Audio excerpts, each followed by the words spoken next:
Okay,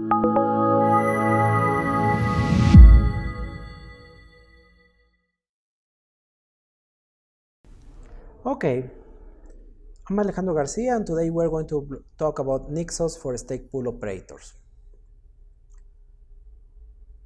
So perhaps you have one of these problems when installing software. Dependency hell. You installed some software and an unrelated program stopped working. Difficult rollbacks. You updated your software and discovered breaking changes. Now you want to roll back the system to the previous working version, and it's very difficult. Or temporary environments. Maybe you want to try some libraries before actually deploying it, like in Python environment or Ruby or stuff like that. But you want to set up the whole environment, not just the programming language version. All of this is easy to work with Nix. Nix is a functional programming language like Haskell or F#, an operating system distribution like Ubuntu or Mate or any distribution, and a package manager like apt, Yum, Brew, or Chocolate. But unlike any other, it does warranty reliable packages. How does Nix do this? Well, first, let's talk about dependencies. For example, we have this package called Mallet, which is a wallet, a JavaScript wallet for experiment for the Shelley testnet. And if I click on it, I will be able to I can visualize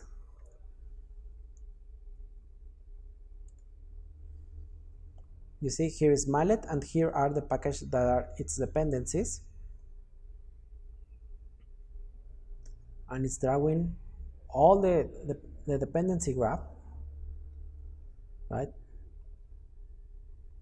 Just starting from this single software, all the dependencies that it has. By the time it actually finishes, you can see that it has all of these dependencies, which are in total 180 nodes with 314 links.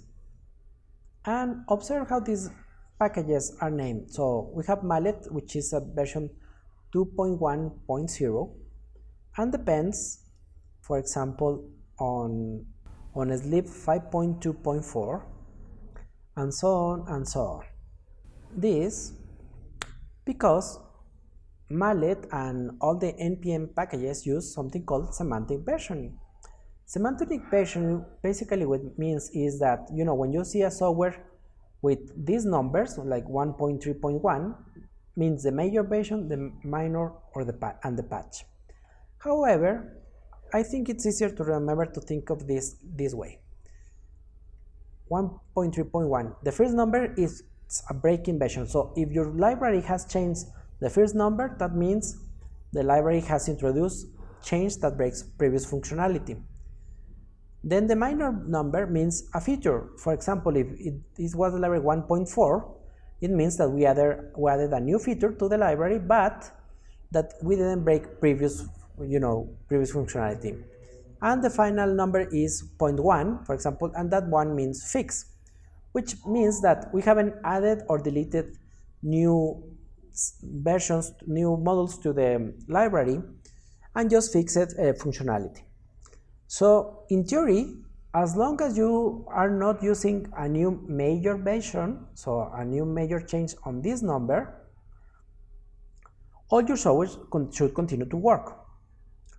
The problem with semantic versioning is that these are just guidelines.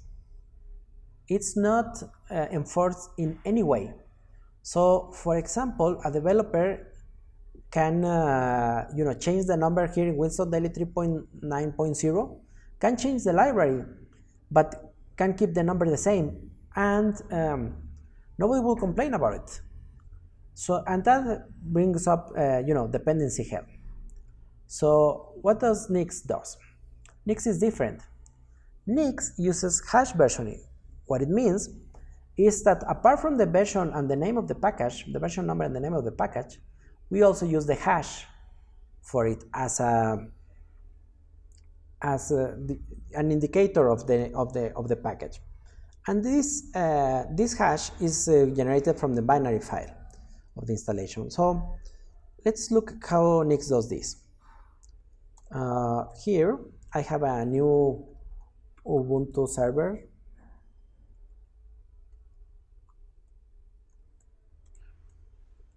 I have a new Ubuntu server that I have set up just for this for this demonstration. It doesn't have anything.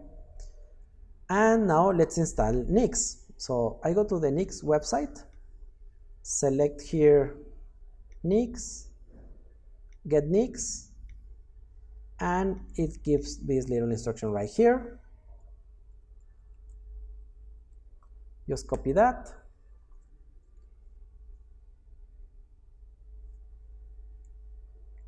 It's downloading and installing Nix.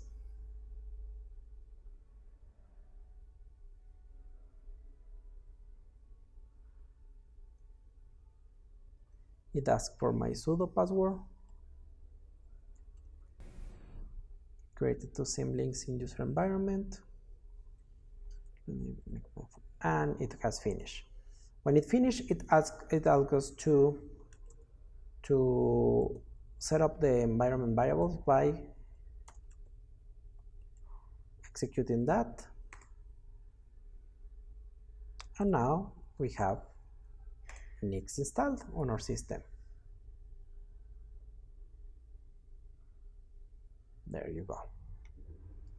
Okay, now that we know that, all the hashes of the packages are installed in the Nix directory. So let me go to the root Nix directory. We have two folders there, bar and store. Let me go to store. And there you can see that all the packages have the hash of the package as part of the name, then dash and the name and the version of the package. And that happens for all the software and libraries that you use. The advantages of using this scheme are many. For example, using the hash means that a package cannot be overwritten by any other app, can't have the wrong version number because the version is the hash, and can't be duplicated because, you know, if your library uses the same hash as another one, then it's the same library. And this helps us to avoid dependency hell. For example, if a developer was installing new software, a new software dependent on a new version of the Winston Daily Library 3.10, and we had already 3.9, it won't update the previous library. It would actually install the new version alongside the previous one because the previous one is used by the previous software, by Mallet.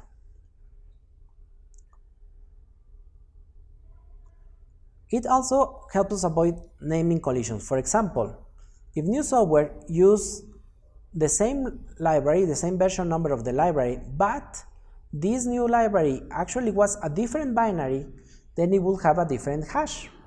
And again, it will install the two versions of the library, even if the version number according to semantic version is the same, and that will help us with reliability. For example, there also won't be duplicated downloads.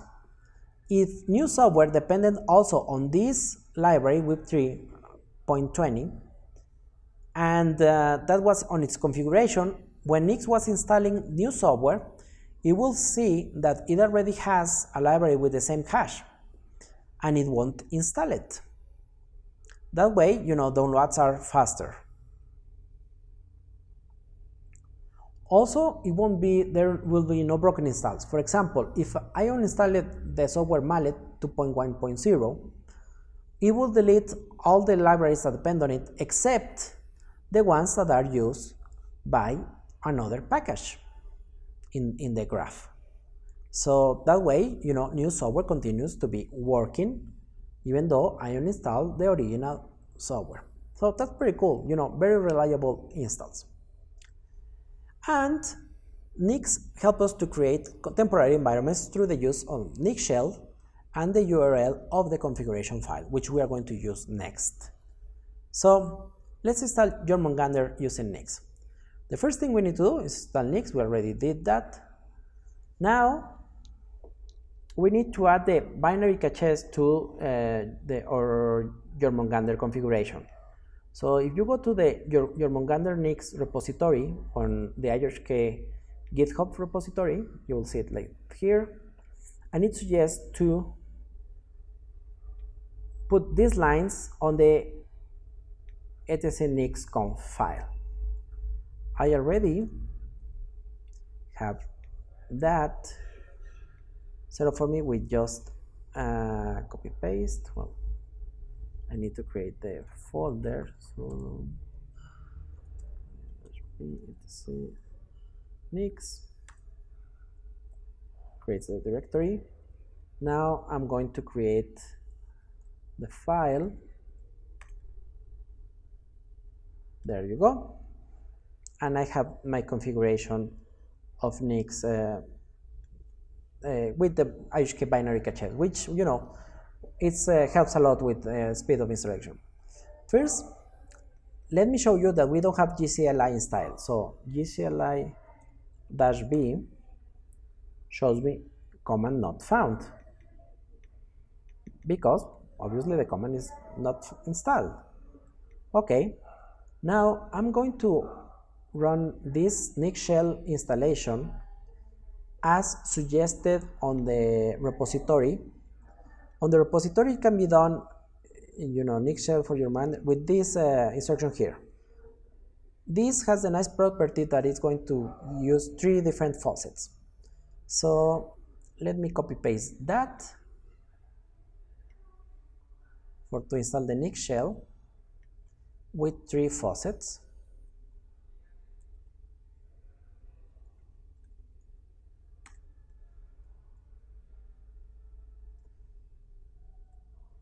It will be better if you just saw it white. There you go.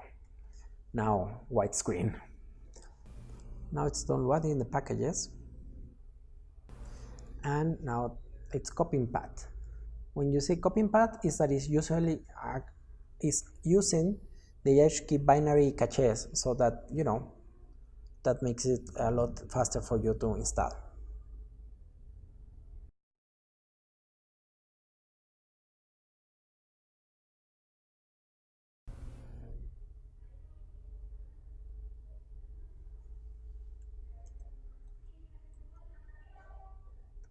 Now we can see it has finished installing the Jormungandr demo, installed the GCLI version 0.2.3, the faucet account. It created 3 faucet accounts with 3 different amounts, and it also has this helper script, which we are going to use later.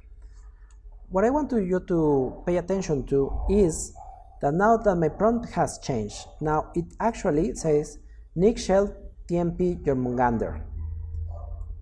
What that means is I'm inside of a Nix shell environment, and in this environment gcli is defined. You can see that it's installed here. If I get out of this environment, gcli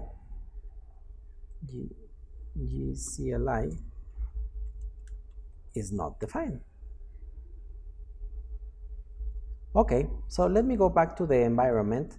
The way to do that is to run the same configuration as I did before, but now, since it has already downloaded everything,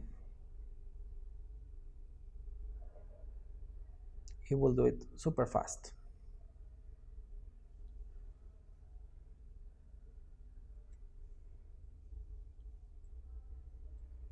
There you go. Okay.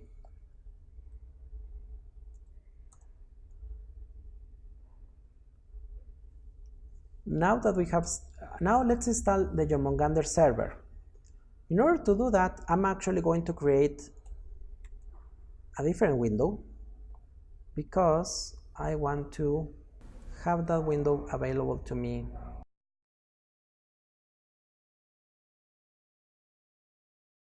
I want to have the Jormungandr server running on a different window. So the way to do it is the same.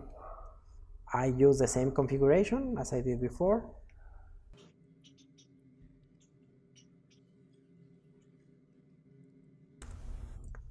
I do that. Observe that this new window is actually in the same Nix shell temporary environment. And why not, right? Because it's the same configuration.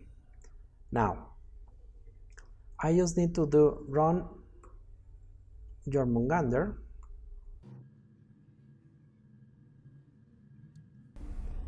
and it's running the server. This is what I wanted to do. Now, I'll leave the server in another window, and now we can do some little experiments. For example, let's check up the server uptime. So here I can copy this instruction. It's better. Okay, there you go. You can see it white, and you see this has 0 receiver, 0 transaction, an uptime of 38 seconds. If I run it again, we have an uptime of 47 seconds. Okay, now with that, let's check the faucet balance. For example, we have 3 faucets. Let me check this one, faucet account 3. I can GCLI, rest, B0, account, get the faucet address,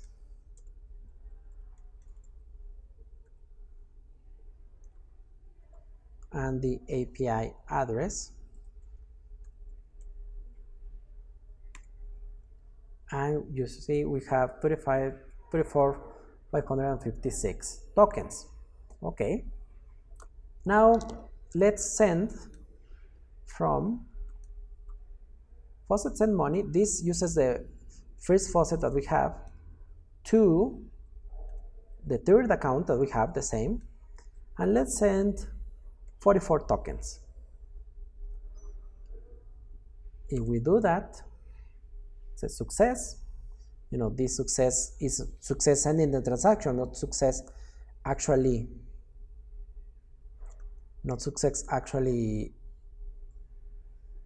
sending the money. So let's check the logs.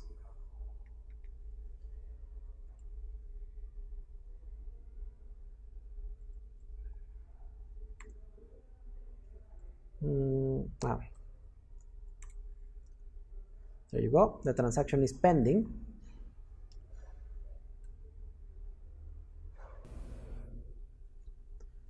A little bit more. Now the transaction is in a block. Now if I go and check the balance as we did before, you see now we have 34,600 tokens in that account. Well, with this, I hope to have shown you the advantages of using Jormungandr Nix for your stakepool. Some of the disadvantages of Nix are that it has a smaller package library. Nix has it's not as big as Jom or apt. If your package uses bash installation scripts, then they will be broken. They need to be adapted to work with Nix, and there is no Windows support yet. Although if you use the Windows subsystem for Linux, then it will work. With that, I hope you enjoyed this video. On the next video, we are going to see how to do a stake delegation also in Nix and using Jormungandr. Thank you.